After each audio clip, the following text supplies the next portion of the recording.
Listen, I know you're not going to like what I'm about to say, but just hear me out. Let's get a few things out of the way before we begin. First of all, Joe Biden was never even close to being my top choice for the Democratic nominee in 2020. I think that the dude has a lot of flaws, and he's obviously very old, and his foreign policy has been not good. Let's also remember that in this election, you really only have two choices. You have President Biden or you have former President Trump. As much as we like to think that we can get momentum behind a third-party candidate or a different viable political party, in today's atmosphere, that is incredibly unlikely. And if you look at American history, we have been in this place before where there were two relatively unpopular candidates.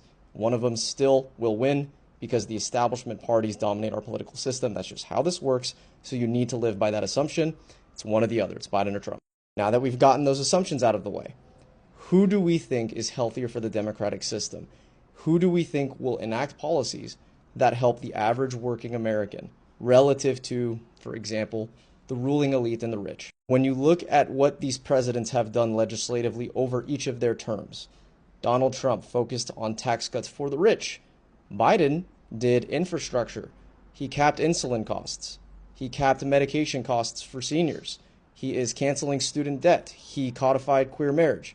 Trump, on the other hand, put 3 ultra-conservative Supreme Court justices on the bench that resulted directly in the Dobbs decision that overturned Roe v. Wade. If you agree with what Trump did legislatively and you want more of that energy, then Godspeed and God bless, and you're going to vote for him, and I respect that. But if you think it's important to value science, to take care of our city's bridges and roads, to help other Americans afford health care and protect their access to health care, to boost the minimum wage and to help employees not be strangled by non-compete clauses, to protect the rights of minority groups, trans folk, queer folk, people of color. If you want those things, then there's one candidate in this race that makes more sense to vote for than the other, and his name is President Joe Biden. So I'm not saying that you need to love Joe Biden. Hell, I'm not even saying that you need to like him.